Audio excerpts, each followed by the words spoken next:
welcome everybody here to the X-Bomb Sports live show. My name is Andrew Valentin, and I hope you're all having a fantastic Friday. We, of course, are coming to you live here from the Illinois Media School here at the O'Hare campus itself. Again, hope everybody's having a great day. I know it's getting real chilly out there if you're here in the Chicago area.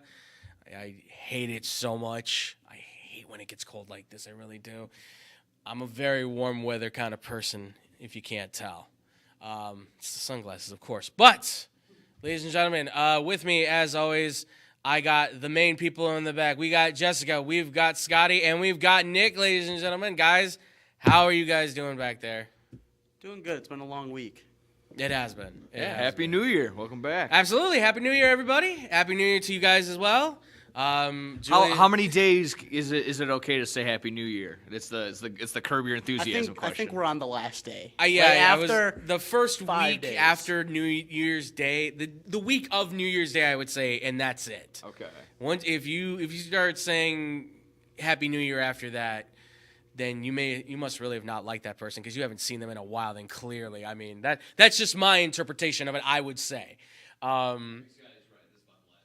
Yeah, I think this is like the last day. If you want to go into the weekend, fine, but like you're testing the waters at that point, I would say. Maybe if you haven't seen someone, but like for us, we see each other. Yeah. Like I wouldn't come in tomorrow and be like, "Hey Nick, Happy New Year." Yeah, if we're hitting MLK Day and you're still saying Happy New Year, that's a tough one. Boy, that's a stretch. That's really pushing that one there. Then, I hope everybody out there has had a wonderful, happy New Year. Sorry, my brain is everywhere. I've been up for over 48 hours, but I'm toasted at this point. But ladies and gentlemen, I hope you all had a great New Year. I hope everybody had a wonderful Christmas as well. I know obviously. We weren't able. We did go early. Obviously, we weren't able to go Friday. So I hope you guys were able to catch that. We had a lot of fun here with the gang being here and everything, answering your fan questions. We're gonna answer a couple here too while we have the time as well. So again, guys, if you want to ask any more questions for us, you can always hit us up on our social medias. We're at Twitter and Facebook at XBomb Sports, and Instagram as well at XBomb Sports. You can also hit us up on our email as well. That is xbsportsofficial@gmail.com for any questions, comments, things like that. We always want to hear from you guys, and you guys sent a lot over the weekend. I'll get to that stuff eventually, but thank you guys so much for that stuff, by the way, too. Thank you. And I'll get into more of that stuff later on. But without further ado, guys, you ready to jump into this stuff? Absolutely. Oh yeah. Let's then do it, ladies and gentlemen. So the first thing we are going to kick this one off with is the Chicago Bulls, which, my goodness, they look like a competent team. What? Yes, ladies and gentlemen, it is unbelievable to note that the Chicago Bulls right now, who unfortunately after a loss to the 76ers, but kept it close, 110 to 97 was the final score, but the Bulls found a way to claw their way back. Almost were able to pull it off, but the 76ers were able to kind of still fight into it. They're currently sitting at 11th place, but they are not too far out from possibly being right there. They are half game back from being 10th place once again in the play-in tournament conversation. Obviously, there's a lot of talk about what's going to happen now with the Bulls. What's been the difference maker? Well, I think a lot of us can agree the biggest difference maker has been a certain somebody that has not been in the lineup for, was it now almost 20 games or something like that at this point, I believe? I think we're getting close. We're getting close to that. Yeah, the entire month of December he's been out. Yeah. He supposedly is coming back, I believe, for the Charlotte game. That's supposedly the question. If you don't know what I'm talking about, it's Zach LaVine. That is the word. But the Bulls have been they've been looking really good without him. And that is, I don't know how to explain it because this is, the whole thing about him was obviously Jimmy Butler gets traded for him and obviously Chris Dunn, but let's ignore that. And Lauri Markkanen, let's also ignore that. But okay, LaVine is supposed to be like the guy that can take over that spot. It's becoming more apparent, though, that maybe he doesn't want to be a great basketball player. He kind of just wants to be like a star. He kind of just wants to be a famous guy in a lot of ways. You win the dunk contest, hey, everybody knows your name. He plays well on offense, but his defense isn't really there. Can he add something to a team? Sure. Is he a number 2 on a team? Maybe more like a 3 or a 4 at this point. But the Bulls right now, it shows that maybe Zach LaVine really was the chemistry disruptor that we all believed him to be last season. I mean, we heard all these rumors about DeRozan's not getting along with him, and Billy Donovan's not getting along with him, and the locker room is really kind of torn apart on how they should feel with Zach LaVine and everything. And it just drives this weird momentum now for the Bulls where you got a guy like Kobe White who's averaging like 22 points a game. He's well in his rights to be almost on like a triple-double at times, it looks like, when he's in games at times now. You've got DeMar DeRozan who's picking up his scoring. Vooch, even though he's been out, has looked way better as a center. And then you've got Andre Drummond who comes in, and he has compelling moments. I mean, 24 points, 25 rebounds as a first-time starter stepping in for Vucevic.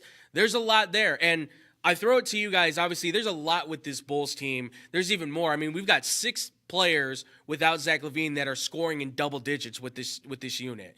So I ask you guys, I mean, Zach LaVine being out, is this a solution that the Bulls needed to potentially propel themselves into playoff contention, do you think? Or is there still more to go potentially from this team? So here's my first thing, and you can answer it.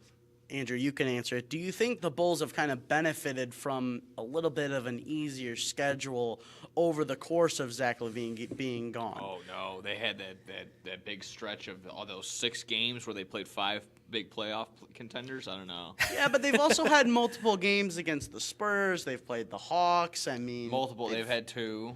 This has been – honestly, they had that big stretch of playoff game teams, and then now it's been like – who they would probably see at the play-in tournament, or not the play-in tournament. At the play-in games. Around that spot is what you're trying to say. Well, I mean, they beat Philadelphia, which was a big feat, obviously, which kind of like was a big catalyst on that.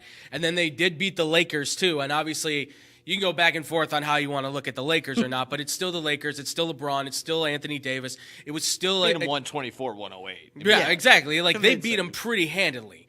And a lot of this, you can see there's growth in this team too, right? Kobe White, who I was in the boat, I will admit, like, I'm a UNC fan. I thought maybe he's not Jordan, but I thought, okay, maybe there's a savior coming in here. Obviously, slow start. Now you're starting to see the scoring prowess, the three-point shooting, all that stuff that the Bulls desperately needed from these guys, right? Hopefully when Torrey Craig gets back. Hopefully when he gets back, because he's been a big help for them coming off the bench, adding into that wing. Javon Carter's been starting to show his stuff as a two-way player, right? Caruso's now getting freed up to be able to play the point in the shooting guard.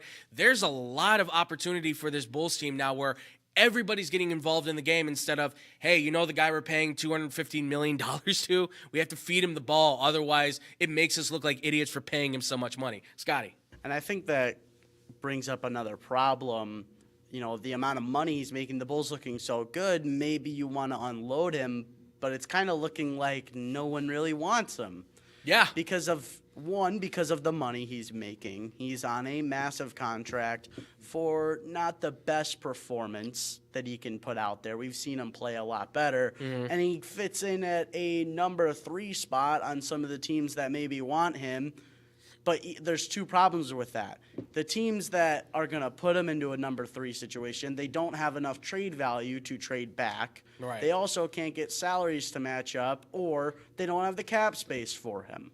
Yeah, no, those are very well said points there, Scotty. And that's the thing, right, is that with how good the Bulls have looked, it is a blessing and a curse, right? Because the blessing is the Bulls are winning. I mean, they're 10-8 right now on their record, but they've got a winning record without Zach LaVine. So in 18 games, you've got yourself going on a little bit of a nice look.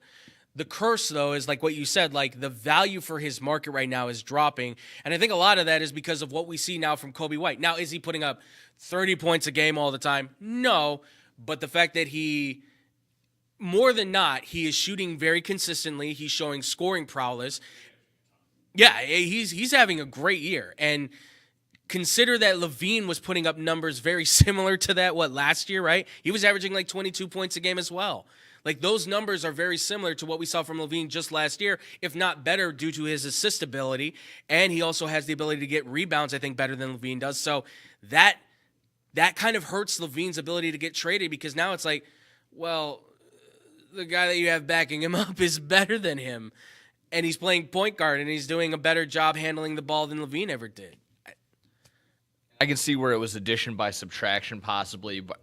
losing Levine for a bit, but gaining the ability to see what you could get out of Kobe White. And Yeah. While he's probably going to wait another month for Torrey Craig, there's that. Yeah. You're also seeing Lonzo Ball possibly in the Yeah, his spot to knee stopped return. hurting. Yes, I'd that love was that. humongous. That's so weird that all of a sudden they're winning and Levine's out, and all of a sudden he's like, "Hey, my knee's not hurting anymore. I'm gonna start running. I'm gonna come back to practice and start running." And I'm like, did Levine really have? Did he shut down everything? yeah. Well, apparently Levine was a main problem, complaining about too many push-ups at practice a couple of years Right, ago. yes. So, maybe, oh my gosh, maybe he's been the problem all along. It's possible, right? It's To stay really quick on Zach LaVine, Yeah. I just wanted to just point out where the Bulls have shined without him. Obviously, the putting up with going 3-3 against those playoff teams.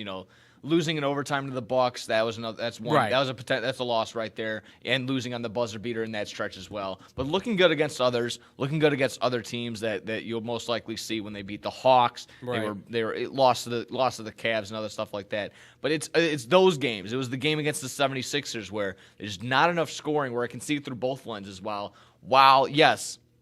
Good that they can put it together as a team and have that chemistry without Zach LaVine, but Absolutely. there are going to be those games where you need Zach LaVine scoring. And No. And Zach LaVine scoring can come from other players if you wanted to do that necessarily, but Zach LaVine, when he goes onto the court, he's an easy 20-point-a-night type guy, and that's you can go around the league. It's just not – a lot of people can do that. He is very special still. It's in hard that to sense. find a player that can match what Zach LaVine can do. The only problem is you hope that he can turn what he does on the court, turn it into a positive maybe off the court, which you're hearing a little bit of Right. problems with. Well, and that's the question right now, right? If he does come back, is he actually going to jump on the boat with these guys and get with the program, or is he going to be like, it's Zach LaVine time, I'm going to do what I want?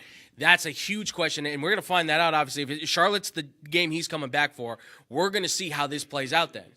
Yeah, and that's the case. Then, okay, tonight's the night where you either show that you can be that man, or the discussion starts to begin like, we're just going to have to trade him and get what we can get. Like, it's going to have to be like a 3-team trade, and you're going to just have to try and salary dump him at that point and get what you can get, be it just some regular roster players that can just fill in the void and maybe a draft pick if you can. That's difficult, right? Because obviously the teams right now that are kind of like jolting for him, we talked a lot about the Lakers. We've heard the Kings came in with a nice offer. I heard it was Davion Mitchell, Girardi, Harrison Barnes, and a first-round pick, I think was the offer that was being made from the Kings, which is not bad. Not bad to fill out the bench, gives you scoring, gives you defense. I think that's pretty good, right? It gives you some players that you can mix and match at the guard and the forward spots. I like that. The other ones were the Knicks, which they've always been in the talk, but they just made that trade with Toronto to get OG Anunoby, and then who else did they get in that trade? Remind me, guys. Michael Flynn, I believe. Yeah, Malachi Flynn, and there was one other. There was one other Prince. I'm gonna butcher his name. Nana from AEW. Achiwara, I think is his name. Oh, If I butchered his name, I apologize. I remember he was a part of the deal though too. But I mean, think one thing to look at Yeah, with yeah. the Knicks though is that they did give up a lot of value. They gave up R.J. Barrett and IQ. That was their value. So Yeah. I think a Knicks play is kind of out of it now. They don't really have much to trade back. I mean, His name is Precious. Precious Achua. Precious Achua. That's what it was. Thank you. Precious I Achiuwa. apologize. God bless you. No, you're right. That's good, Nick. No, you're right, Scott. I mean, because their only value at this point would be Jalen Brunson. You're not getting rid of him. He's the franchise. The other one would be Julius Randle, and nobody really wants him at this point. He's just another game player at this point. He's not a real franchise guy. That's the issue. And the other one is Atlanta. And the only one that I feel with Atlanta that they have value in is Murray. But I don't know how much that's going to add to the – he's played well, but I don't know how much that adds to the Bulls. And they would probably need draft picks, and I don't know if Atlanta's willing to do that because they're in like rebuild territory right now. Scott, yeah. I don't think Atlanta really fits well because if Zoe is coming back, then what, you're going to have DeJounte Murray, Lonzo Ball, and Kobe White trying to run the point? Yeah, it's a lot. That doesn't really work. I know Murray's playing more at shooting guard right now because of Trae Young, but Right. I don't really think that works. What are the 76ers doing? They're in a tough situation, Yeah. too. They're in a tough spot because why wouldn't they want Zach? What's preventing them? They don't have much to give up. Well, I think there's a lot of talk. Like I was trying to think under that umbrella of what you set up, like what not enough to give up, probably spending too much money or can't afford them. Like what do they fall because under in that? Philly has the first round picks they could easily burn, right? They have the capital to burn. The other issue though is that they want to get rid of Tobias Harris. Because that money is just it's. I mean, who would? Right, Yeah, exactly. But also, where does he fit on the Bulls? And that's the thing is that he's a wing. He fits on the 3, but you have DeMar DeRozan. Is he going to be okay with playing the bench? Could you put him at the 4? Is he going to be okay at the 4? Because I'll say this: I'm not saying pay Patrick Williams the money he wants. No, I'll give him 4 years, $80 million if he actually wants it. If he keeps playing this way, I know he's had up and down. Surpassed 6,000 points. That's six. Yeah, he just surpassed 2,000 points. That's not six his points. game, It's though. 6 points a game. That's Yeah, not no. his game. Trust me. Fair.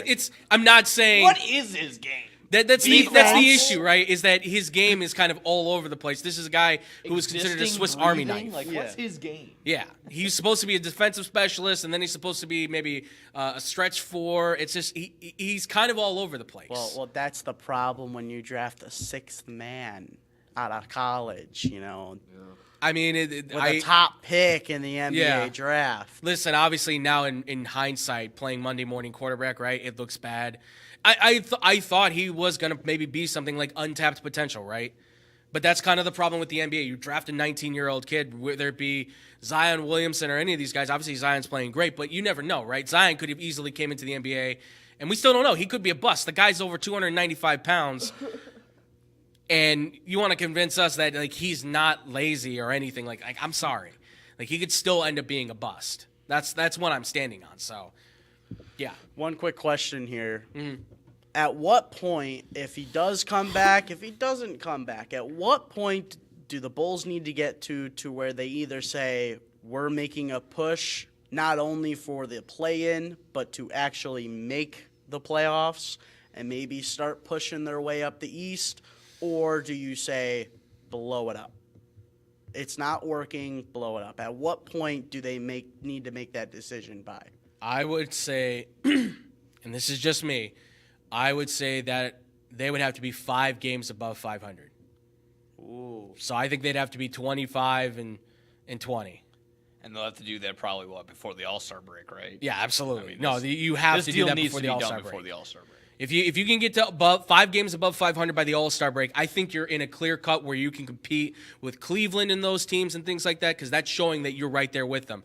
It doesn't necessarily mean they're going to hold that spot, but that I think says to you, okay, something's working. We found chemistry. Maybe Levine is buying into the program now. Everybody's at least existing in a happy space for the time being. Let's try and make a push. Maybe you go buy. I don't know. Maybe you do go buy, or you just stay with the team you have. It all kind of depends on what these next few games play out, because Levine is going to be the reality check for them. If he's in and they're winning games, okay, we're good. If he's not helping the team, if they're losing games while he's scoring a bunch, okay, wipe your hands of it. Let's try this all over again. Keep some core guys, but start looking to move off of pieces like DeRozan, Vooch. Unfortunately, you may have to start cleaning the cupboard while keeping a few of the younger pieces around and say, let's see what maybe we can get out of them.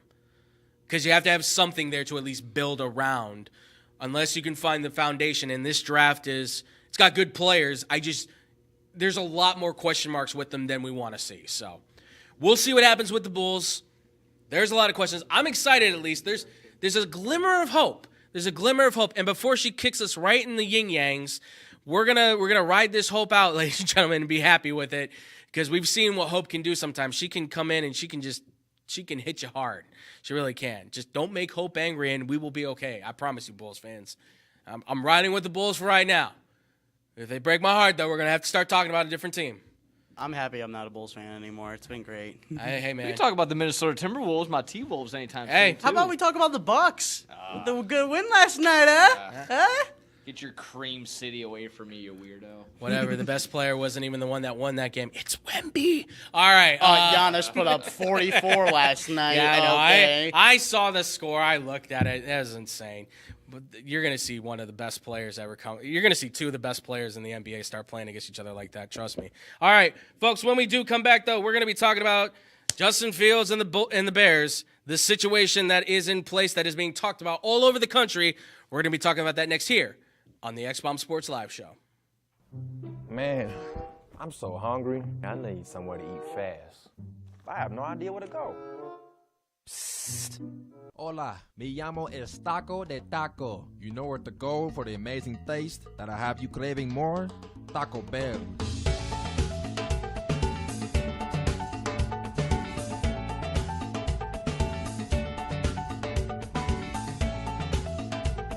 Can I get 20 tacos, please? You got it.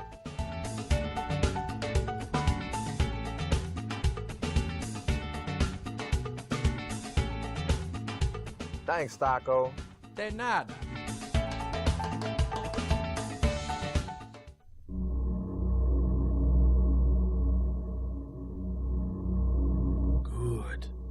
Good.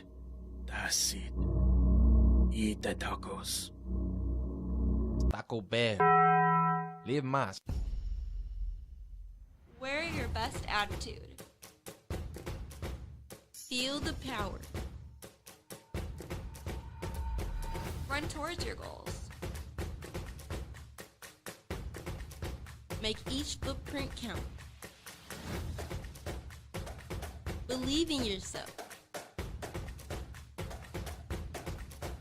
Mark the difference. Just do it. Celsius, the fastest growing energy drink in America.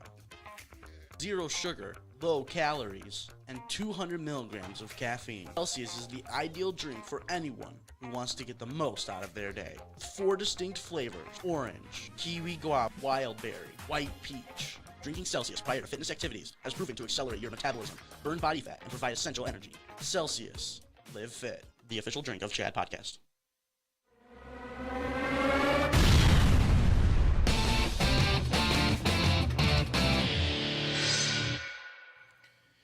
And welcome back, everybody, here to the X-Bomb Sports Live Show. I'm still Andrew Valentin, and we just got done talking about the Chicago Bulls and their situation. Obviously, we're going to stay in Chicago because we got a lot more to talk about with this wonderful city of ours. And a prerequisite warning to everybody out there, not on my side because I am a calm demeanor individual. A certain lunatic in the back there may eventually find himself getting very enraged and angry. Maybe because what I'm saying actually makes sense and he thinks is right. We will see. I can only hope. But You're joking. I'm all listen. I only ask that you hear me out, Scotty. I will hear you out. That's all I ask is that you hear me out. Okay. I'm not saying you have to ever. No one ever has to agree with me, and hardly do people ever agree with me. I fully admit that. I just ask that you please don't shout into the microphone. I won't. I'll be For the calm. sake of our viewers, please don't shout in the microphone. I'll be calm. And for the sake of your I won't own sanity as the explode rest back of us here. and the people, the wonderful people around you that are helping to run this show, just I will not implode back here. okay. Well, we'll see. All right. Well, ladies and gentlemen, with that, let's talk about it. So the Chicago Bears, obviously, they're coming down to their last game of the season, and we're going to get into that here in a little bit as well. But obviously, the big talk is about whether or not the dimes are going to drop, apparently, and it is all about if a team actually has a QB or if it is not QB, which is something that we have talked about with Justin Fields before in the past. Now, if you've listened to us on Blow the Whistle, if you've ever heard us shouting in the streets at each other, this has been a hugely debated topic that's now going national, right? This is being discussed all over the country on what the Bears should do. They have the lock on the number 1 pick.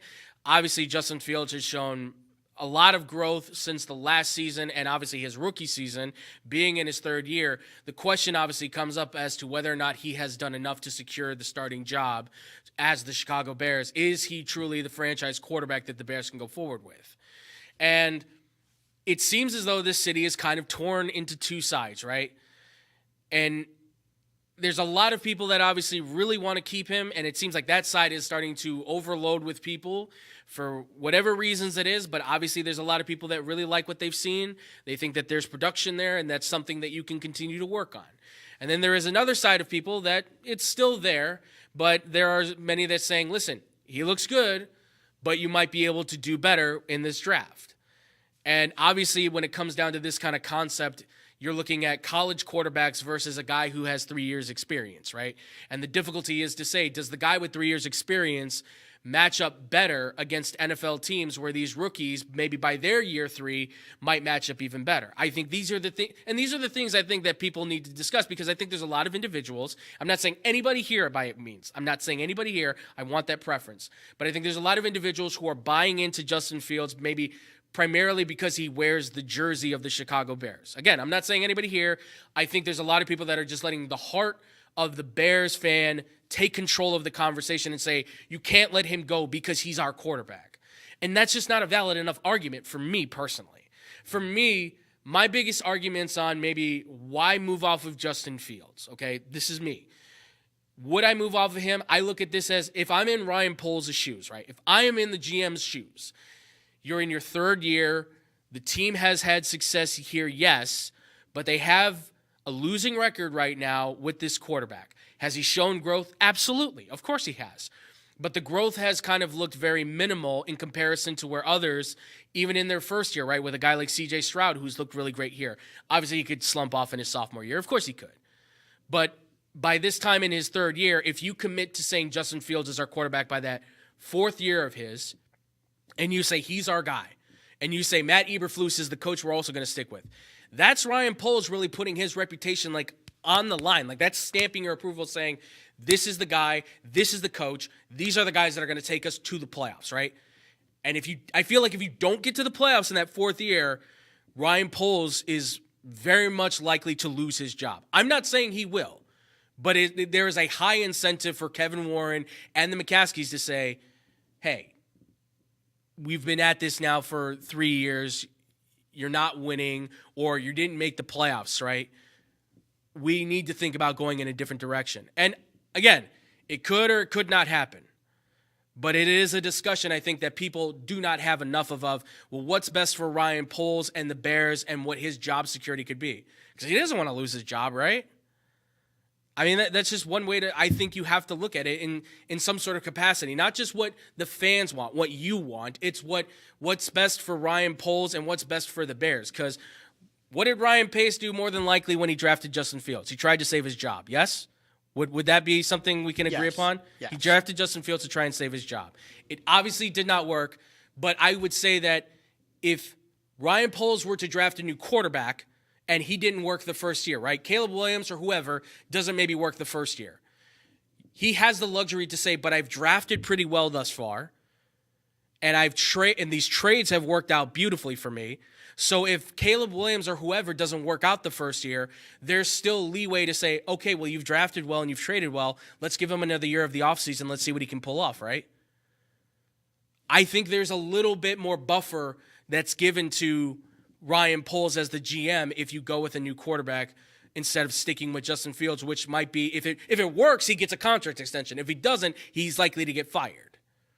And I know this is ifs and buts and maybes and so's, but these are the kind of things I wish I heard more people talking about. But I ask you, gentlemen, because obviously you guys are Bears fans, and I want to hear from you guys. I know, Nick, we've kind of talked about it with Blow the Whistle. Scotty, I know we've kind of had back and forth on it and stuff, but from your perspective on it, I want to know, being in Ryan Poles' shoes, I would ask you both to be in Ryan Poles' shoes. What do you think would be the best option for the Bears? In total true honesty, I will take your answer for what it is. No biases, no nothing away from it. Whatever you guys say, please. No bias on my show. Yes. I want to say after the Lions game where they blew the big lead, I went on a 5-minute rant, fully backed up with stats and the circumstances going throughout Justin Fields' first 3 seasons all the way back to the beginning, and I explained why Justin Fields needs to stay. And it's completely it stayed with it for me because you look at how Ryan Poles is acting toward Justin Fields. He loves him. He's always standing up for him. Yeah. You look at how Eberflus is with him. He's not throwing shade at him anymore. He's loving him. He's putting him in a spot to succeed. You look at the Bears players and how they are rallying behind Justin Fields, standing up for him, not only just with the team and because he's the quarterback. When the media is asking them questions about Justin's future on the team, they are standing up for him, unlike any other team I've seen with their quarterback in a question. I mean, DJ Moore is out there even telling the McCaskies, I hope they're hearing Bear fans screaming that we want Justin Fields. Literally chanting Justin. I mean, you were there. Yeah. You were there. Yes. Yeah. I mean, the fans at the games last week. I mean, he even said, I hope they hear him. And they're sitting at the game. They hear that the fans want him. There's got to be a reason for it.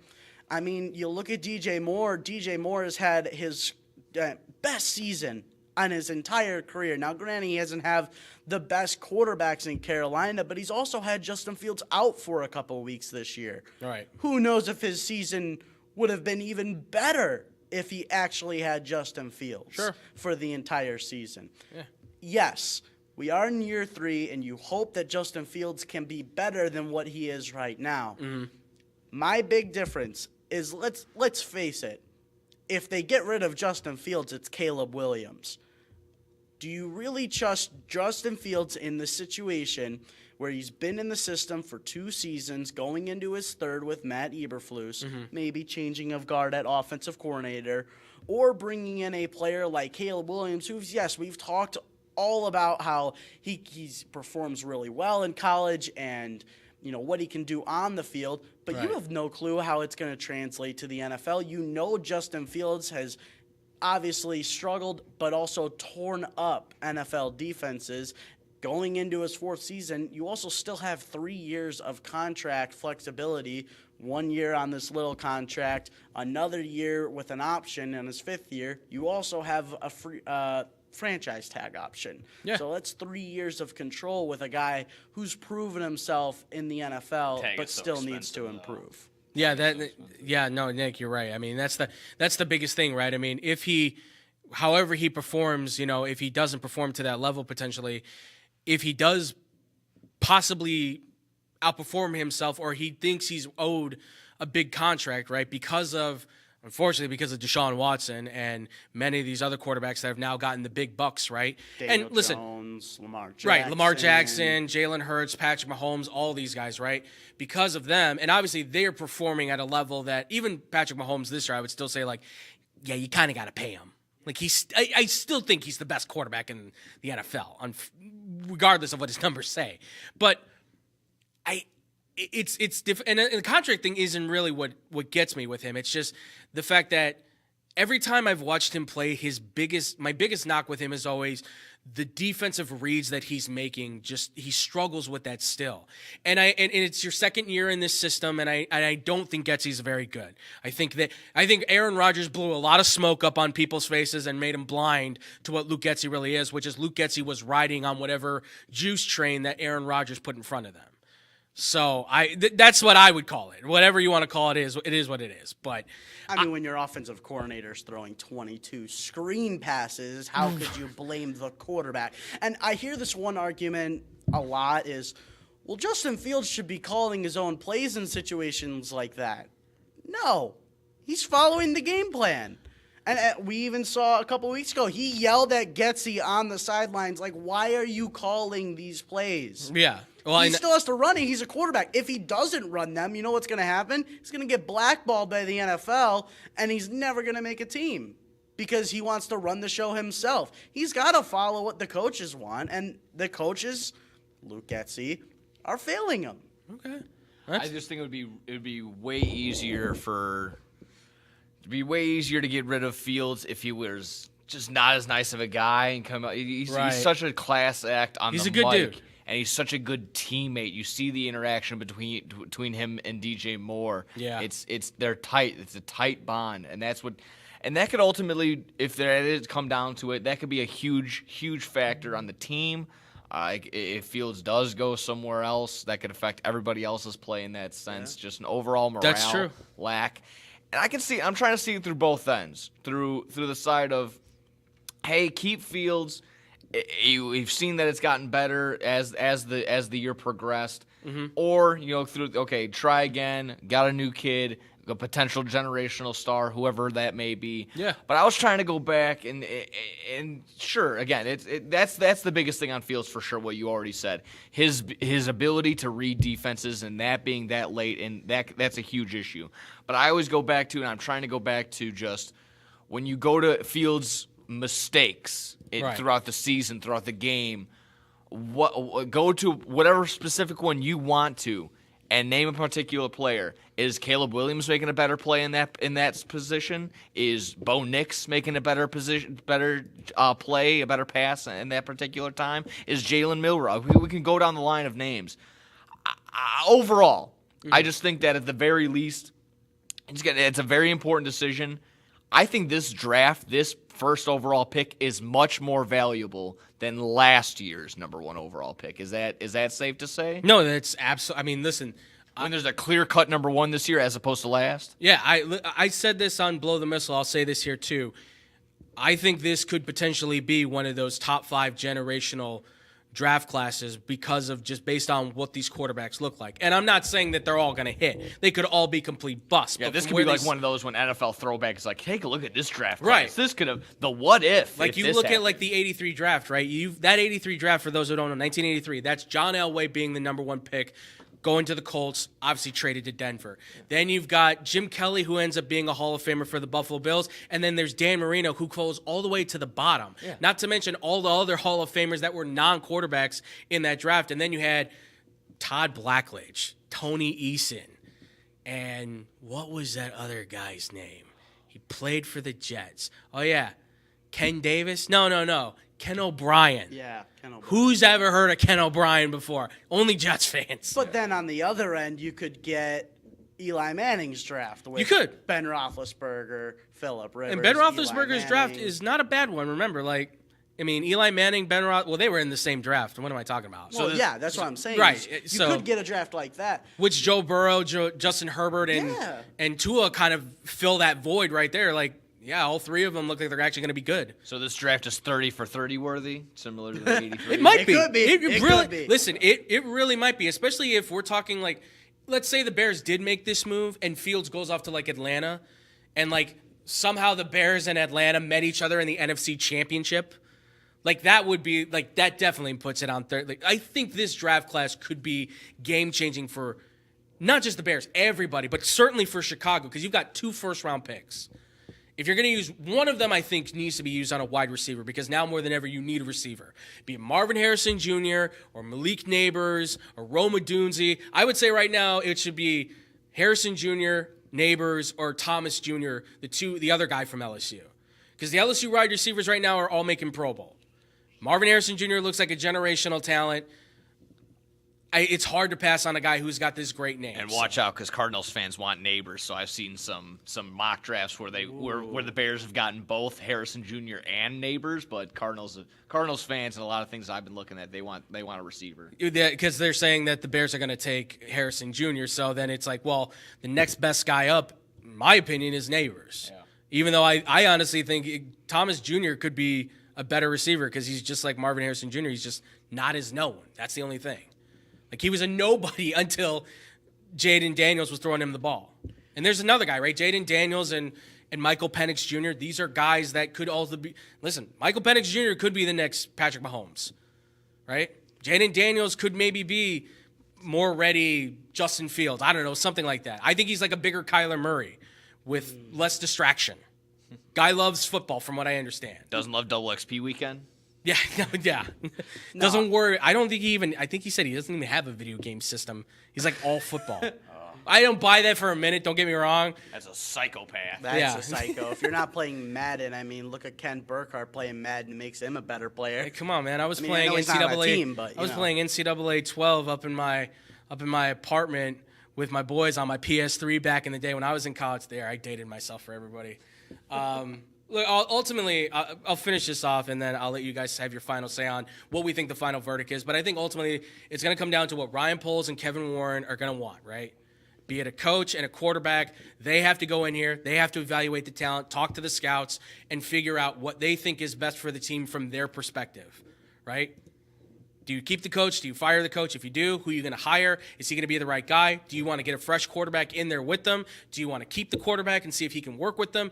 There's all these mixed matching moments that are going to come up with this team, right? And they're going to have to sit down, and I'm sure right now, even as we speak, hell, months before, I'm sure, they've been talking about this.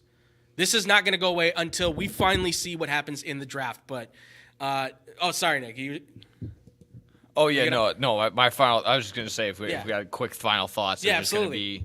It's just gonna simply be like there are all the outcomes and everyone wants to draw up the scenarios like it's only the Bears will fail and then everyone else will do well because Fields left or something like that. Right. There's gonna be that outcome if all the what ifs can all come together and be positive or be negative. The Bears could give Justin Fields away. He can do well somewhere else, and the Bears fail. Bears can give up Justin Fields. He goes somewhere else and still fails, and the Bears still fail, similar to the Mitch outcome. Yeah. The Bears could draft Caleb Williams or whoever else, do well. Justin Fields can go off somewhere and do well. Like you kind of see where I'm going at. Yeah, so absolutely. There's tons of scenarios, and even in the same thing, like I just said, Bears draft Caleb Williams.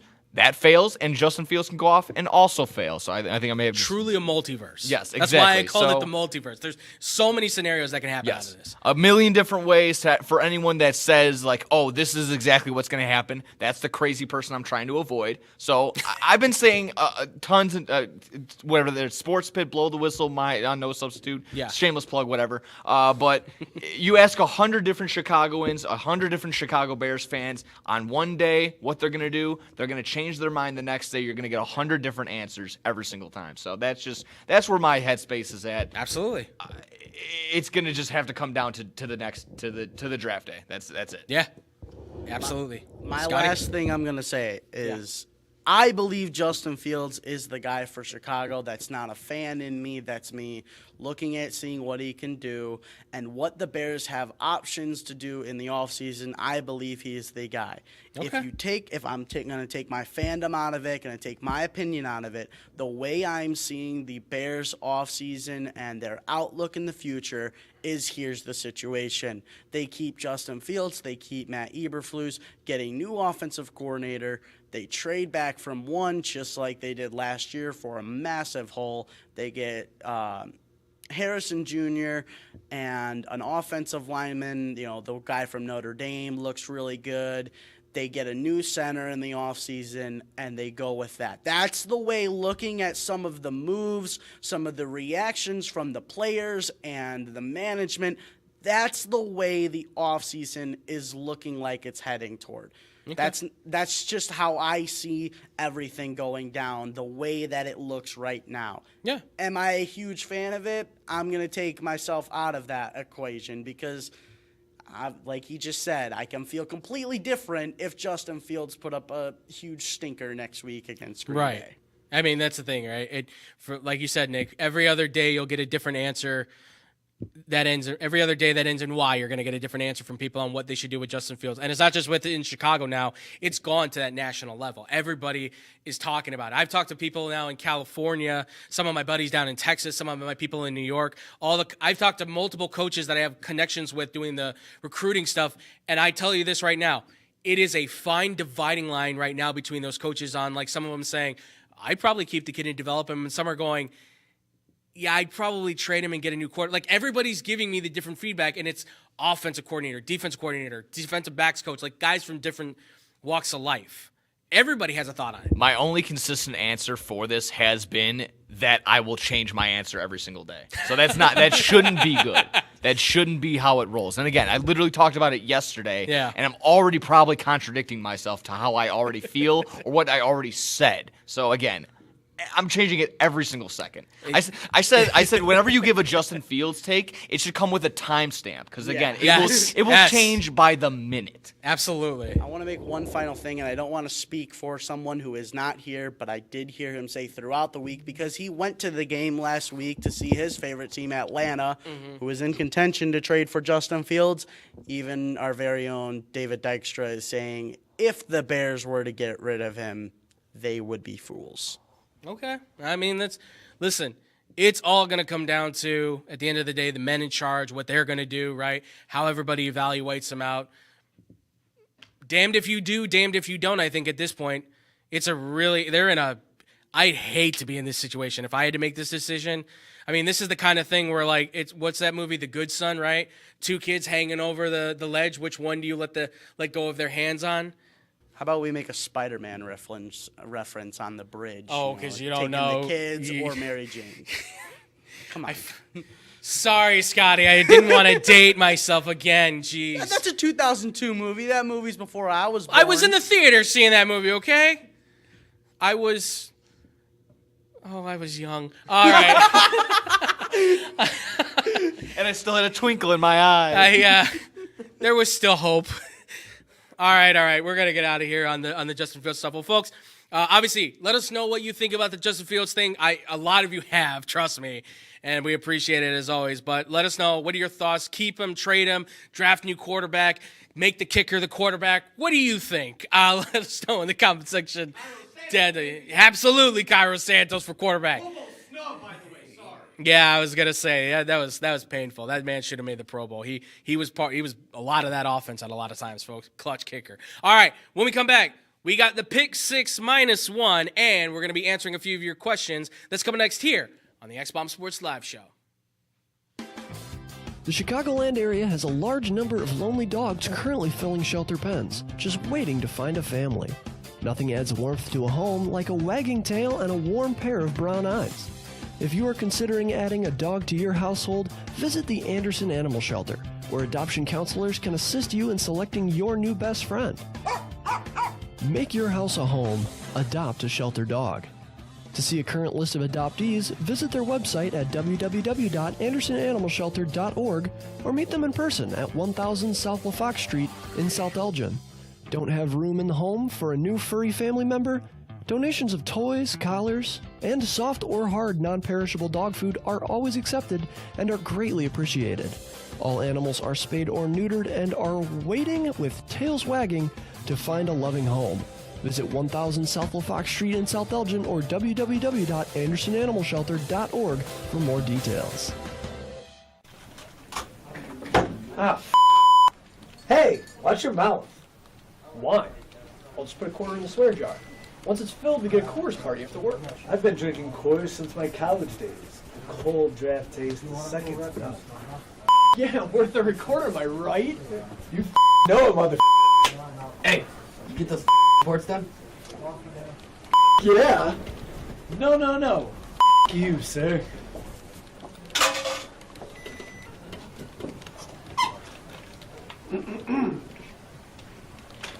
Attention, employees. The staff meeting, scheduled for this evening, will now be held tomorrow early as That is all.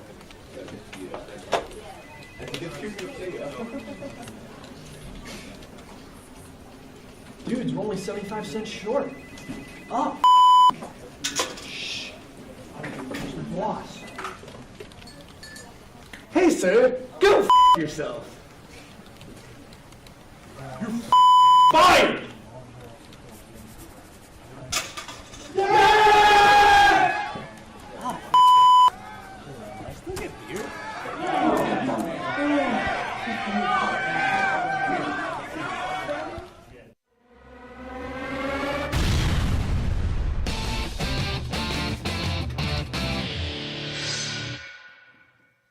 And welcome back, everybody, here to the X-Bomb Sports Live Show. I'm still Andrew Valentin.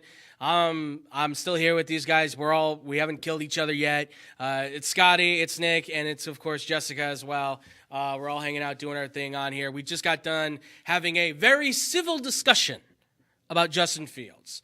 And that's it. No more talk about Justin Fields. We are Justin Fields-ed out. Completely, I'm burned out on that subject. And I know a lot of you guys have been asking questions. I have answered as many emails on that questions I can. I can't do it nor more. We're done. Okay? Ask me some questions about what Dalvin Cook's going to do for the Ravens. Nothing. Sorry. I mean, yeah, nothing, because he's on the practice squad. Exactly. So 7 running backs, really? What are you doing? I'm sorry, 8 running backs? What are you doing? Look, Mitchell's injured. They got to sit Gus Edwards, and they also got Lamar Jackson at running back. That's why I said 8 instead of 7. Somewhere I know there's a Baltimore fan we have that's just gonna start attacking me. Watch. I don't know Lamar Jackson. Yeah, Lamar exactly. Jackson's not a running back. He passes better than Justin Fields. Dude, I love you, but like, man, you go hard on him, and like, I love your fandom for him because I know he's straight from Baltimore. I get it, but like, Bastards. X-bomb bastards. Where do you get off? is that how people from I don't think that's how people from Baltimore talk. I don't know. Watch The Wire. All right. Well, let's do this, ladies and gentlemen. We're going to do this real quick, and then we're going to answer some fan questions. So it is time for won't be the last pick six, but this will be the last pick six because it'll cover all football. Because I couldn't find 6 NFL games that really mattered, so I found 4 plus obviously the big old college football one, and that's what we're going to do here, folks. You gentlemen ready to do this?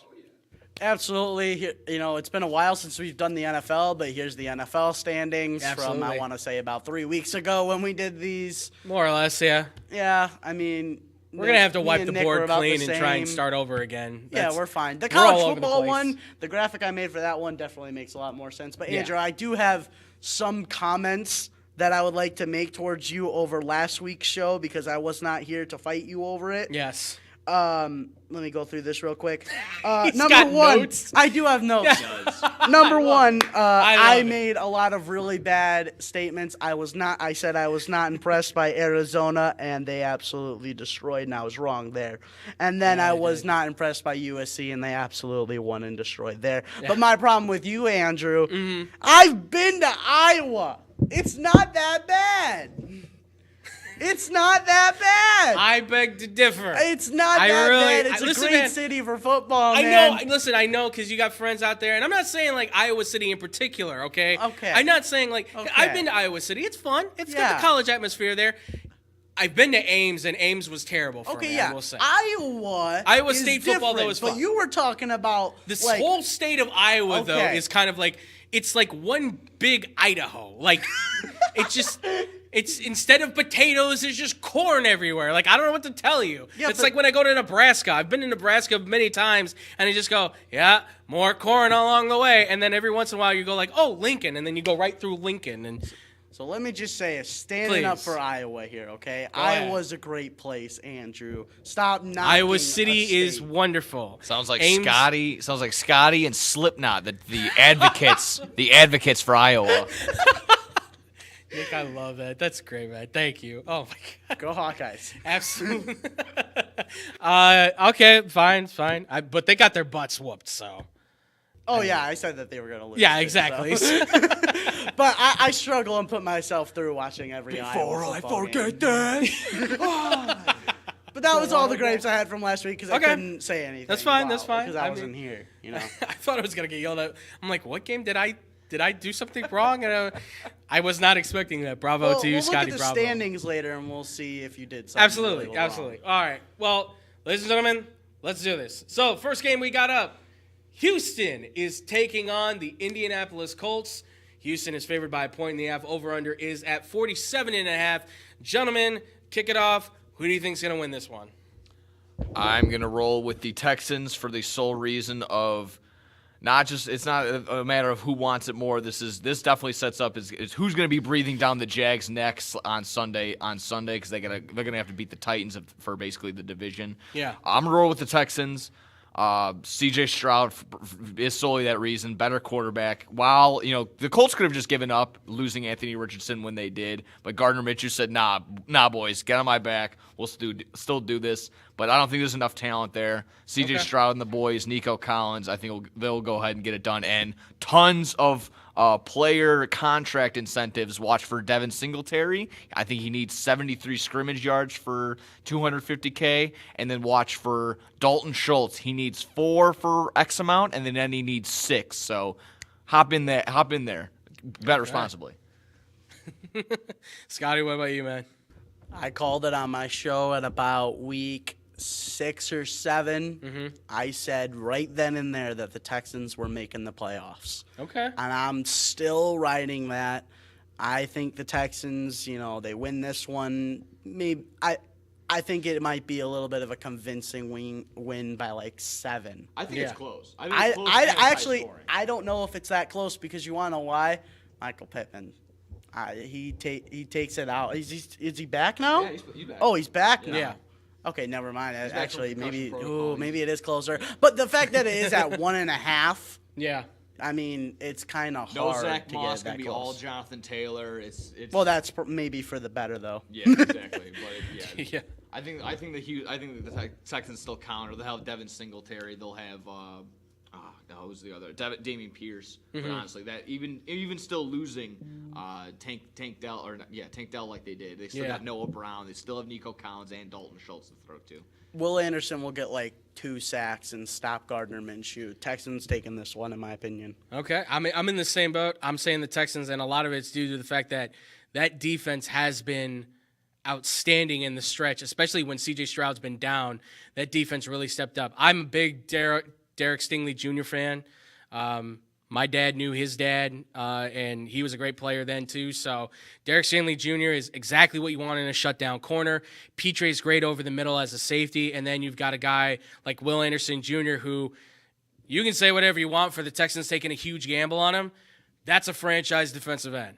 That's a guy that's going to set the edge. That's a guy. That's your next J.J. Watt with not as buff, but my God, the speed on him is incredible. I like the Texans a lot. I think this is like not a blowout, I want to say, but I would give them like maybe 10 points. I'd maybe give them like a 10-point difference. Like it's nothing against the Colts. It's just like they're kind of sitting on last leg. Now I will say Tunsil's dealing with an injury too, and that's your star left tackle. He gets hurt in this game. Not only does that maybe hurt them for this game to possibly win, but that certainly will hurt them in the playoffs. So we'll see how that measures out. He says he's good to go, but that's a premier left tackle right there that you can't afford to lose. So I would say that's the battle right now, right? Is it's going to be Buckner probably going from inside out, working against Tunsil, trying to get pressure on him, trying to get to the quarterback, right? Trying to get to Stroud, feel pressure. But you're right, Devin Singletary, Schultz, you got to look for those guys who are trying, like they want the ball. Like and they want to prove something. Colts defense isn't that good. No. Well, It's really not. no Shaq Leonard now. I mean, and even when he was there, they weren't doing great. That's so. why I'm expecting. It's 47.5. It's a high total, but I like both these teams to score. Playing in a dome, that's also another, usually a big factor for that. So Yeah, that's right. They will be playing inside. Yeah. yeah. So I like the total. I like it to be a little bit closer. I think so. I'll probably go with Texans with the point by a point, and then hit the over on that one. okay. So a real quick question too. So if they win this game and Jacksonville loses, they get the division, correct? Yes. Okay. That's Just making the sure. thing. Just It is I know essentially- that's an easy, simple thing. I just want to clarify on that. Because the Jags have the tiebreaker over both, but Yes. the Texans and Colts will have it essentially over each other after the outcome of this game, and then they could have it over the Jags. if There's the Jags also lose. a playoff situation that can happen with a game we're going to talk about just in a little bit. That's So, right. with- Yes. With this one. This I never thought I'd be excited about the AFC South like this. This is insane. Oh no, yeah, No. I thought, This is I was gonna run away incredible. for the I Jags. can't wait for this. Look, This I know is- you're on a high right now with the AFC South. Let's go to the NFC South. Let's do it, folks. With Atlanta and New Orleans. Because this is giving me a high, too. I don't know what's going on here, but Atlanta versus New Orleans, I'm kind of excited to see how this one plays out, too. It's weird. I don't know. Like, New Orleans is getting 3-point favorites right now, but goddamn, Atlanta could possibly pull something off. They've done it before. Who knows, right? So, gentlemen, I mean, New Orleans favored by 3. You got an over-under right now sitting at 42.5. Who are you picking on this one? I'll be quick. Sorry, David. Atlanta's not winning. New Orleans, take it. I honestly look at the under for that game. I think it might be a little slow. Yes. If anything, if I have to make a pick of any kind gambling wise, it will 100% be the under in this game. I love when the Saints get totals right around the 40s because they just love going under. Yeah. However, I'm going to be rooting for chaos. While I think my brain does say the Saints will win this game, I'm going to go for the picks wise. I'm going to go with the Atlanta Falcons because I love rooting for chaos. Because if they win and the Bucks lose, then that's a whole flip flop. The Falcons get in. Oh man, it's gonna be so much, just Carnage. so awesome. Oh, I'd So love it. awesome. You know what? I like the way you're thinking, Nick. I'm gonna say the New Orleans Saints just to protect myself on the win for that. I mean, Derek Carr's not had a bad season. He's not had a bad season. It's average as always, but it's Derek Carr. You know he can play. You know he can ball out. He's going to play through injury. He's Might not tough. have Kamara though. Yeah. But Derek Carr needs to be Raiders Derek Carr, not Derek, where's my car? You know. Clever. I like it. I'll give you one. You get one. Thank you. You really haven't seen the movie, have you? There you go. That answers that. The awkward laughing. Yeah, answers exactly. that. Yeah, I'm gonna go with the Saints, but I'm kind of hoping like Carolina somehow like pulls it off, right? Because now with the Bears getting the number 1 pick, it's kind of like, well, now I want Bryce Young to have like a 400-yard, 4-touchdown game. Thing though, they played good last week. They did. Played good a little recently. Bryce Young looked like the number 1 pick. It was the only game he's looked like the number 1 pick, but I don't think that situation's out of it. yeah. And listen, Carolina could easily come through and maybe pull something out of their behind in this last game, and who knows, maybe the offseason's pretty to them. I don't know. All I know is that you shouldn't throw a beer at fans because it will cost you $300,000 if you own the franchise. New Dan Snyder is really screwing up right now, I swear. I mean, he's on a slippery slope at this point, honestly. Yeah, I'm going to take New Orleans on this easily. All right, next, we've got probably, I would say this is going to be the game of the week for the NFL. I feel like this might be the game of the week for sure. It's Buffalo against Miami. They're playing it out for who's going to win it, right? This is it. Buffalo is favored by 3. The over-under is at 48.5. Gentlemen, who are you picking on this one? So before we get into how we pick, I mentioned earlier that there's some playoff implications on this one with the Colts-Texans game. If that game ends in a tie, if the Bills lose, they don't make the playoffs. Yeah. It could become a situation where the Bills don't make the playoffs. Obviously, that's a long shot, but it's something we've definitely seen happen. We've seen teams tie before. Absolutely. We haven't had many this year. I don't think we've had one this year. No. So we're getting close to the end here. Honestly, I don't really see. I mean, I understand the Bills have maybe looked a little bit better. They're my second team. I love Josh Allen, love Stephon Diggs. I don't really see how they could be favored by 3. I thought it'd be closer, if not in favor of Miami. No Waddle, I don't believe. No Waddle. Banged up Tyreek Hill, and might not have Jalen Ramsey. If he does go, he's been dealing with a knee injury. Bradley Chubb. He's out for season. Yeah. And Javon Holland, their star safety, is also out too. So that's a hit to their defense as well. Still, though, with that, I mean, my mind is saying just Miami's such a good team, but I think I'm going to ride with my Bills here. Okay. I'm going to ride with Josh Allen, turns it around here. Okay. All right. Yeah, unfortunately, I am going with the Bills. I've been labeling them fraudulent all year, but that would make the most sense for them to get into the playoffs after putting in all this effort and then just petering out when they need it the most. So I think they'll take down the even more possibly fraudulent Dolphins. Okay. In that sense, I'm glad I waited as long as I did to watch the Hard Knocks, as I probably would have put in a future. Oh my God. And yeah, exactly. I probably would have lost out on it potentially. But at one point the Dolphins were 8-3, and now they're 11-5. I mean, 11-5 could be 11-6 and not win the division, which is bonkers to me. Good thing they made the playoffs already. Yeah, right, exactly that. So just every single December, it seems like the Dolphins just peter off and fall apart and let the door wide open for the Bills. So they need this one. Bills will probably end up getting it done. Okay, we're all in agreement then, because I'm taking the Bills too. Okay.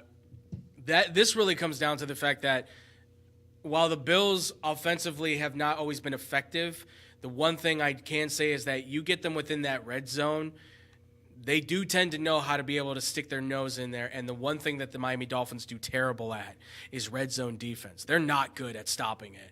And Holland is a big key part of that as a safety. He comes down, plays like a linebacker.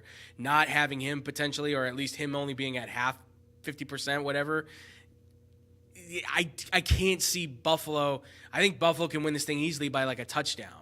And not only that, but if you get the right pressure on Tua, I mean, that's the thing, right? Teron Armstead's been great at left tackle. that's not the issue. It's the right side. You have to shore that up, right? Tight end's going to have to sit in. You might even have to have your running back and your slot receiver block in potentially, because Gregory Rousseau and those guys, they're coming for him. They want to take out Tua. So I'm going to give it to Buffalo. Full touchdown, I would say, on this one. I think Buffalo wins the division then, and who knows? Maybe this is their march potentially. I don't know. I don't think so, but it's possible. I think with all the injuries, you might see a little under. But honestly, I Yeah. mean, you might want to just Sprinkle put a little bit on it, sprinkle- maybe. You never sprinkle a know. little fairy dust on that. Yeah, it's fair to say they're two different teams. Since they last played October 1st, and it was a 48-20 outcome for the Bills. I think I'm similar to you. I think they'll win probably by at least 7 to 10, just because there's a lot of banged up Dolphins right now, and the Bills are just going to need it, want it more. But I think there's not much success past this game for the Bills. And anybody, by the way, that uses the climate or the weather or whatever, like, have you been in Florida in December? Yeah, but the in thing January? is, their stadium's different, though. No, yeah, absolutely. It's just like The way they design their stadium is different. right. So It's not going to be like it's also a night game. 90 guys. degrees, right? It's a night game. Yeah, exactly. As well. Calm down. It's going to be guys. like 40, 50 degrees in Miami. Bills are going to be fine. Miami's going to be fine. They're going to be playing on an even field. They're okay. Everybody's okay. Unless a downpour of rain, and it's possible, but I don't see that happening. All right. Next game. Last game of the NFL. Let's do it, folks. Chicago is going to Green Bay for the end of the season. The Packers are favored by 3. 45.5 is the final over-under for this game. Gentlemen, we already kind of talked about the quarterback, but let's talk about the quarterback. Let's talk about this game. Who do you think's winning? Winning in for the Packers. Winning in. And they're not going to win. Bears are taking this one. Okay. Bears by a million. Bears win 273 No, I mean, to nothing. To legitimately set the stage, it could be Justin Fields' last game of his Bears career. Go into Lambeau, you're 3-point dogs. You're eliminated. Who cares? You're still playing for the pride, the idea that you can take down your rivalry. I don't care what Aaron Rodgers, that drug addict, has to say. This is still a rivalry. This is still the best rivalry in sports. I haven't been to beat them in the past. Yeah, rhetorical question. Shut up. Go sit in the dark, you loser. Oh, yeah, you're still saying we when you're on a different team. Yeah, whatever. So, sorry, I popped that. Bears by a million. Justin Fields can go in. It could be his last game and go out as a Chicago legend. Bears right win there. 273 to nothing. Bravo to you, Nick. I like that rant. That was good. I don't like Aaron Rodgers either, as people can probably tell. Man. I mean, Oh, is that how that came off? That I didn't like him? Oh, sorry. I didn't. I don't know how you got I didn't mean to. I thought you guys were hanging out this weekend. My bad. I'm sorry. I love Rodgers, man. Uh, I love him. I mean, Over listen, unders 45. Bears can do that by themselves. Like I said, 273 to nothing. four And dead over. guys to nothing. That's how much the Bears win by. I'll be sensible on it. I mean, this could easily be. The Packers are not great. They've been stifled a little bit here and Joe there. Barry defense, guys. Yeah, Joe and the Barry Bears defense has done a really good job, and this is Jordan Love. This is a whole new defense that Jordan Love is facing. This is a whole new team. That being said, though, close game. I'll give it a point difference, 24-23 kind of thing. I still think I'm going to give it to the Packers just because Jordan Love has shown some good growth here, and I believe Christian Watson is going to be available for the game, if I'm not mistaken. I Might think not have Jaden Reed, though. Might not have. no which is Jaden Reed. kinda Okay, big, but actually. even They- still, they're even loving no him. Jaden Reed, Watson's shown that ability to be that playmaker. Yeah, because out of nowhere comes Bull Melton or whatever his name is. Oh, Like, yeah. what? Just melting the secondary defense. Bo for- Melton, who was a 7th-round pick by the Seahawks like a couple years ago, and when I was like, please, Bears, take Justin Ross from Clemson when he was an undrafted free agent who's now chilling in Kansas City, just raking in the money and the dough. That was a weird one for me too, so trust me on that. But I'm going to go with Green Bay on this. I'm going to say at least a 1-point difference on it. I think it'll be a good fight between the two of them. I like it. I Yeah, like it being a lot. realistic, I do have to just doff my cap. I mean, watching Jordan Love just on the opposite end as a Bears fan, it hurts, but just watching him grow, it's been really crazy to see. Sitting there on the bench like he was for 3 years and coming in for his first full year. Yeah. And being, well, at least in terms of fantasy, he was the number 6 in fantasy in quarterbacks. Only hitting the under or like underperforming 4 different times this year. Again, hurts to say it as a Bears fan, but as you know, to Packers fans, you guys got your guy for the next time being. It seems like it. Yeah, unfortunately, it really. Maybe they'll have a Justin Fields situation next season. It's you know? hey, it's very. Listen, they could easily say too, like, have we done enough where we can maybe trade him, get some good value out of him, and maybe get a new quarterback? Yeah. They could surprise everybody It's a too, discussion. right? It's a discussion to be had. And discuss we shall, folks. Trust me. Let us know in the comments. What do you think? Who else is losing their quarterback job? Who else should be fired?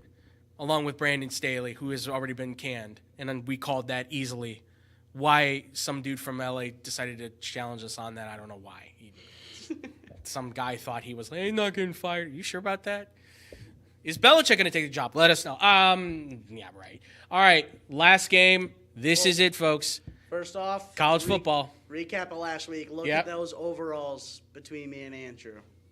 We did good. This could be pretty good. Oh, was it college picks? I saved myself last week because with the first week that I was here, we didn't really do the best. I think I was the same as you.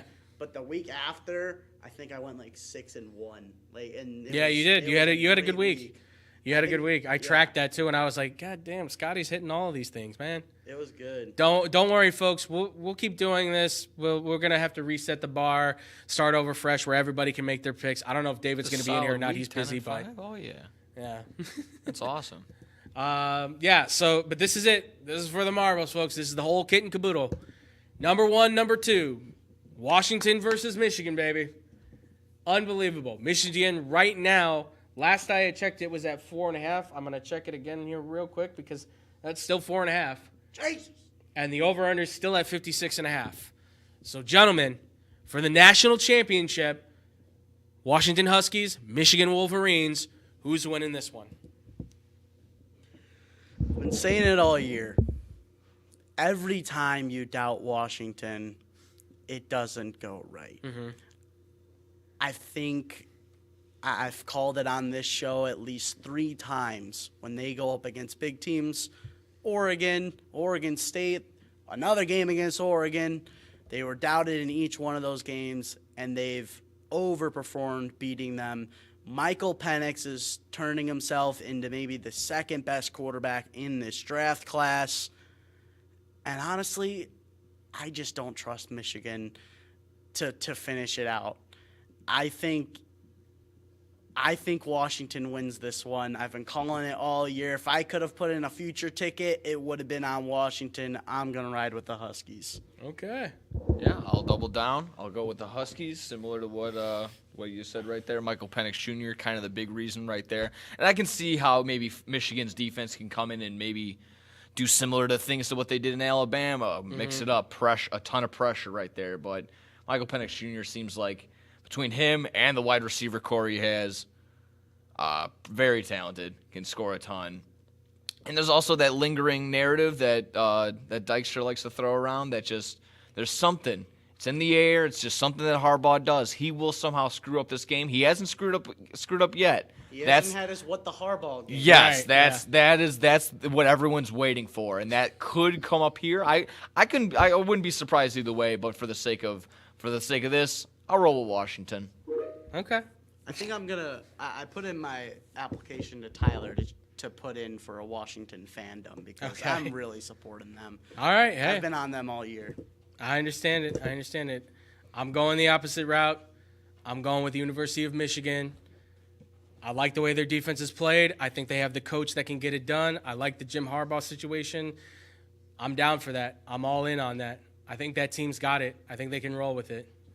They're an incredible, incredible unit, and I think the University of Michigan can pull this one off and get their national championship finally. I mean, if Michigan's offense is looking like how they were just torching up Alabama's defense, the way that they were motioning and just how everyone just seemed to be so wide open, that'll for sure be the difference maker right there. So I mean, yeah, who's going to come to play? It's been fun watching both teams, honestly. So between Michael Penix Jr. or just watching Blake Corum run the ball on the other side too. This is great. Getting the 1 and 2. I mean, I was wrong. I wanted to see Texas and Alabama for the sake of just being right, but this is gonna be great either way. I can't complain.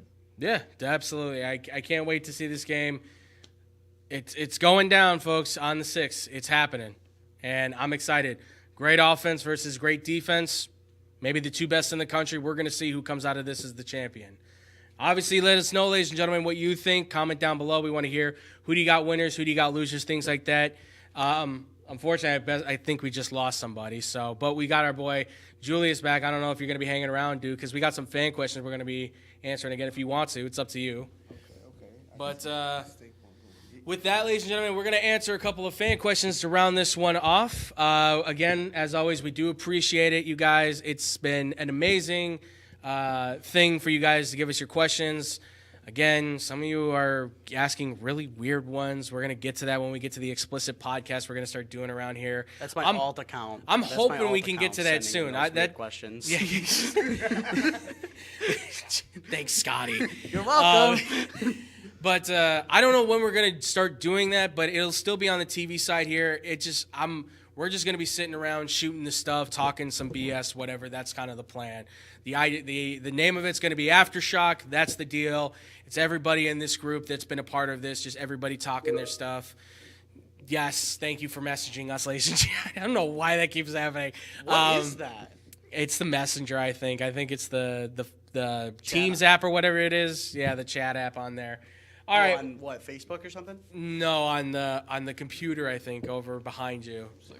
Yeah, for the school. I didn't know you were logged in on that. Somebody is logged in, Timmy. No, just kidding. Love you. All right, let's answer some of these questions. So we were kind of already talking about one, and I had this question for a while. I've had it for a while. This comes from our guy Brandon. Not Brandon Januska, our Brandon, a different Brandon. Brandon is from Wisconsin himself, and Brandon asked us the question,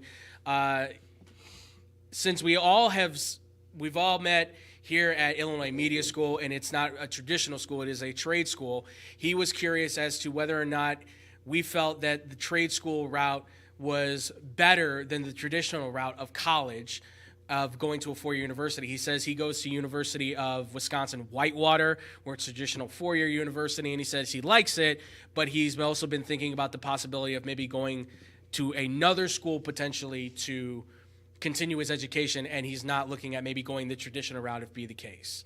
Whitewater's a good school. It is. I've been there before. It's a nice school. I had a chance to go visit there once when I was in high school. It's a great campus, wonderful people there, I got to say.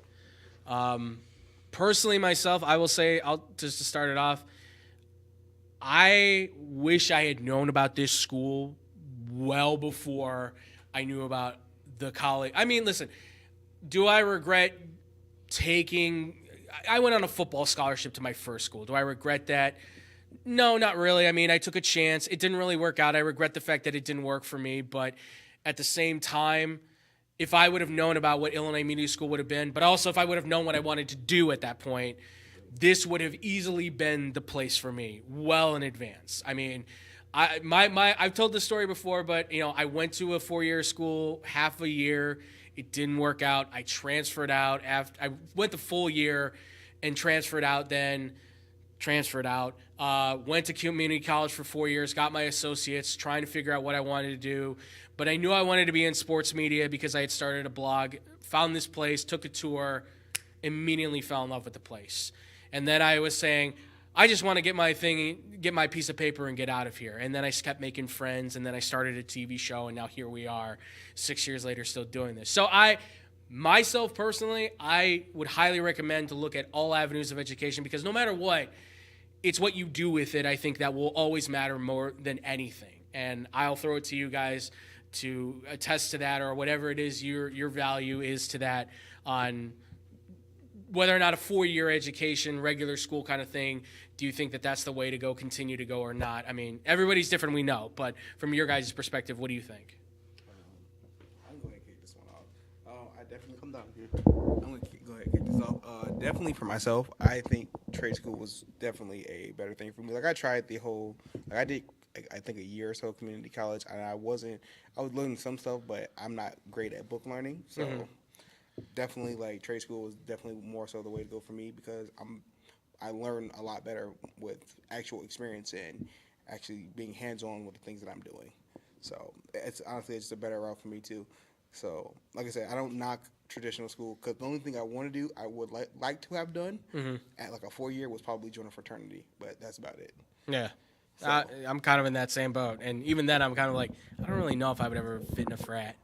I would. I feel like I'm a girl. I'd be like Flounder from Animal House. I mean, I was. That's how I feel like my route would be. Or I was there. I've kind of dabbled in all three, all four. I went to the community college and got my associate, but before that, I more or less wasted my time at a 4-year at a university where I knew I wasn't going to get anything done. I ended up basically getting kicked out because I was there because I was lying to myself saying like, oh, I want to be a lawyer, and then oh, I want to be a teacher, and then this, that, and the other. Just all didn't work out.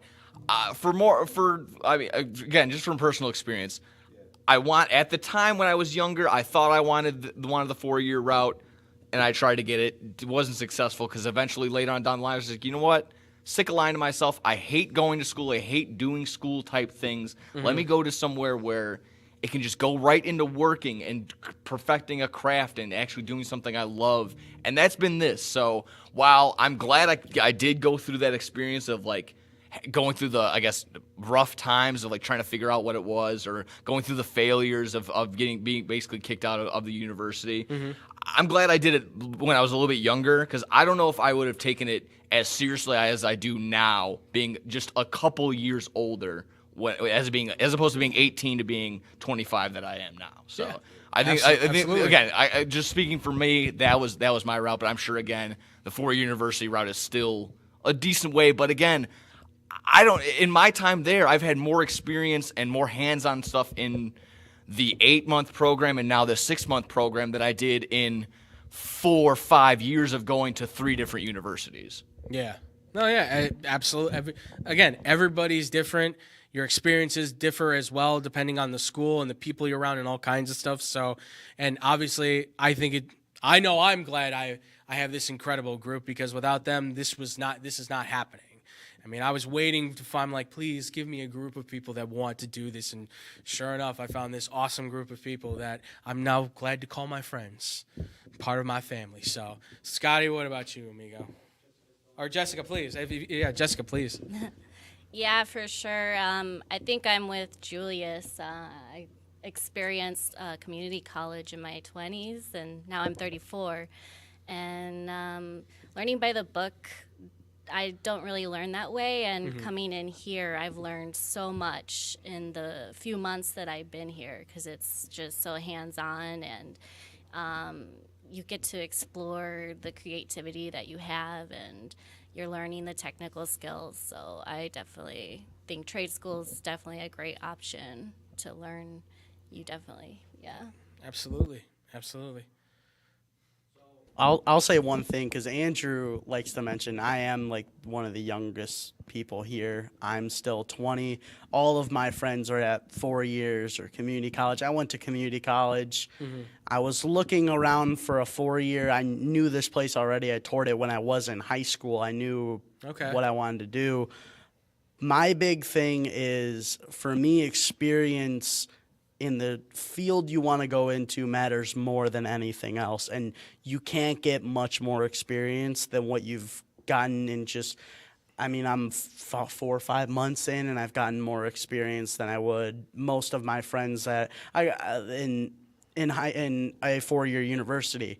I talked about it earlier. I went to Iowa City, and that same weekend, my buddies changed what they were doing in their major entirely in their first semester there. Yeah. If you don't know what you're doing, go to community college. If you do know what you want to do, what do you value more? Yeah. The time in a university, being on your own, living in a dorm, maybe being in a fraternity, having weekends free like that, or do you actually want to put in time with more experience and maybe still living a little closer to home? It's personal preference. For me, the experience means a lot more. Yeah, I'm in the same group. I mean, listen, it took me 4 years to get through community college because my grades were so messed up and I didn't know what I wanted to do. Like when I started college, I thought I was going to be like a writer, and then I wanted to be a musician because I was in band. I played trumpet. I thought, oh, I can get into like one of those schools and stuff. And then I thought I wanted to be like a teacher, and then I thought I wanted to be a paleontologist, and then which is something I wanted to be when I was a kid, and then all of a sudden, I was sitting in the library and I was looking at ESPN, and it was the year that Wichita State went undefeated, and I was like, these guys don't know what they're writing about on ESPN. I could do this. And I started a blog, and then that first blog, I hit 150 views that first post. And I came home and I told my parents about it, and I'm like, I know what I want to do. And I never see them so happy in their lives to see that I had found something that I was passionate about. And then the next week I go and I tell a guidance counselor from COD, College of DuPage, what I wanted to do. And she went, I just don't think that's a good avenue to go through. Look at me now, baby. It's the biggest part here, too, is over there in university land, you're going to get a lot of those who are like, Yeah. oh, I don't think that's good for this or that's that, and the other, because everyone else has their own agenda. Right, yeah. Over here, I've never heard anything better. It's more or less just, oh, yeah, yes, and. It's constantly, yes, do that, and we can do this. Yes, let's go do that. Let's go do this Absolutely. together. It's constantly, everyone's just building up each other here, and that's what I love the most. Absolutely. And backing off what you were saying, like switching what you wanted to know, I don't know about you guys, but I've known what I wanted to do since I was 8 years old. So finding the right place for you is key, and it just depends on how you see whether a university is the way you want to go or a trade school. I think this is perfect. Absolutely. But for me, see, it's different. It's different for me because I didn't know what I wanted to do until I got here. Yeah. So, and it didn't and when I was going here, when I was even signing up here, like it was like a big chance for me because for me in my head, I was like, oh, you know what? I'll just go here and that's it. And I was like, you know what? I'll invite my parents along because it's like media school. I'm like, oh, like this isn't going to be anything. And then I come and then I fall in love with the place. They say, oh, you can do streaming. You can do this. You can do that. I'm just like, wait, what? Yeah, exactly. And then everything in the back of my head, I was like, dang, I really wanted to do that. I really wanted to learn how to do this. They kept hitting the marks of what I wanted to do. I'm like, man, like, if I don't go here, I'm going to be sad. And, like, I remember sitting there thinking that I wasn't even going to have the money to go to school. And my parents were just like, take the chance. Just go ahead, get this stuff, get it done, and then figure it out later. So, yeah. And look at you now, man. Now you got your own podcast. You got your own radio show. You're doing your own streaming thing. Nick's got his own show. Scotty's got his own show. Jessica, we're going to get her going on her own show.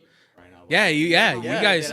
Me and Nick were calling high school basketball last week, and that's what I want to go into is calling games and stuff. And actually, I've had little experience before that, but they throw me in to give me that experience at it. And no, have I been trained at all here to do that? Yeah. No, not really. But they're giving me that opportunity to go out, try it, and learn while doing it. Absolutely. So, Brandon, listen, you can follow what your heart tells you to do. If you know what you want to do, which he said he's still kind of deciding on what that next step is for him.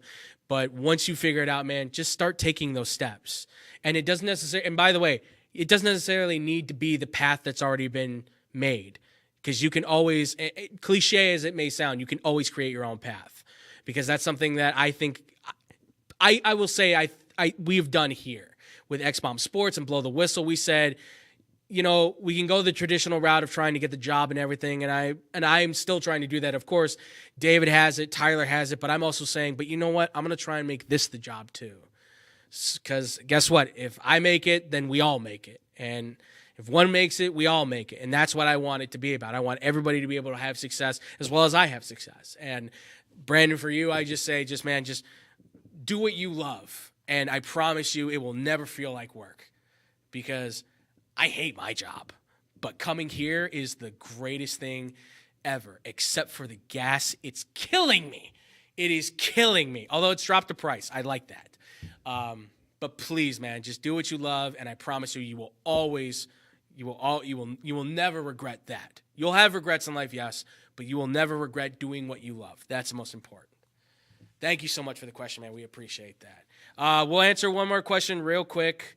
just to kind of end it up on a little bit of a lighthearted mood. Well, lighthearted here before we'll see how I act on that. But this question came in from Jessica, not our Jessica, a different Jessica. She said she's been watching the show with her boyfriend now for 4 years. Thank you, Jessica. Appreciate it. She said, and recently my boyfriend got in some trouble. Luckily, he did not get arrested, but he did have to get detained, unfortunately. I won't go into details of it. But we were just wondering if we could ask you the question of, without implicating yourselves at all in any crimes that you may or may not have committed most recently, I don't think any of us are in that, but thank you for clarifying that. What is the most trouble you have almost gotten into or have gotten into, again, without implicating yourself in anything that could potentially put you in jail? Wow. I mean, I could share mine. I don't mind sharing mine. Mine's kind of funny. Really quick. Yeah. I got kicked out of a concert. I was underage at the show. You already needed an ID. Mm-hmm. But I had somebody else's ID, obviously. So I had buddies. Okay. So I guess technically I could have been stolen identity or whatever in that case. Okay, That yeah. sort of sense. That the officer that I talked to afterward was barking, and I wasn't very clear on what all the different things I could have been. I guess more or less charged with, if that was the other terms.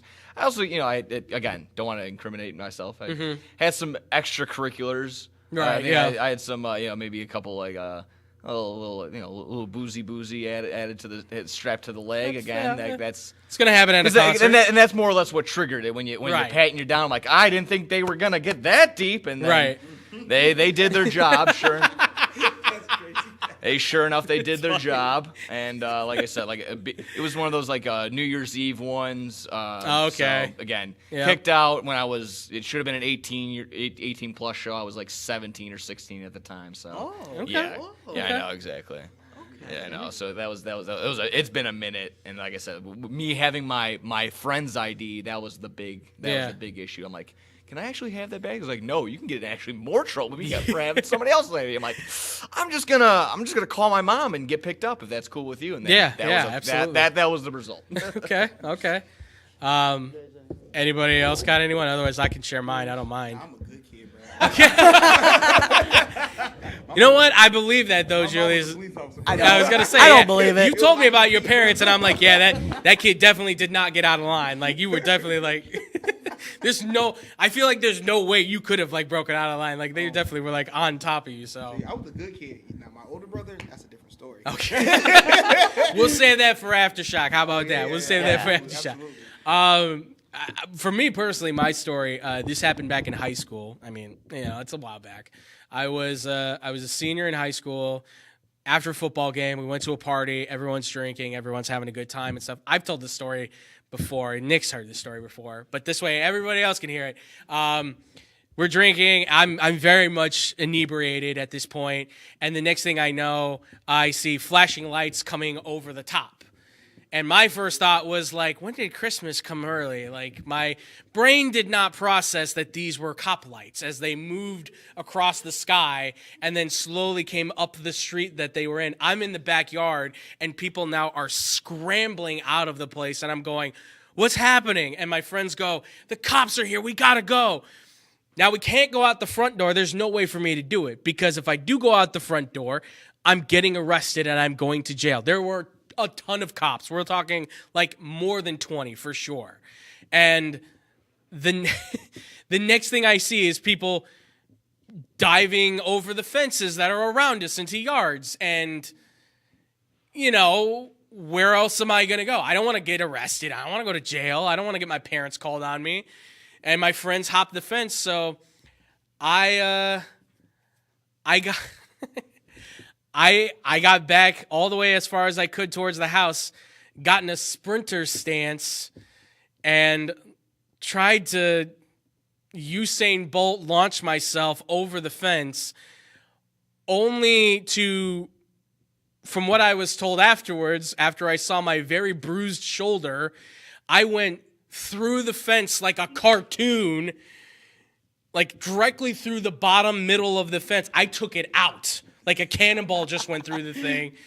as I stumbled through somebody else's backyard, Oh, yeah. unlocking the door, running down the road as my friend was driving his pickup, and I had to jump in it like it was some getaway from robbing a bank. It was the most ridiculous. I came so close to getting busted too because the cops had just turned the corner and were looking for cars.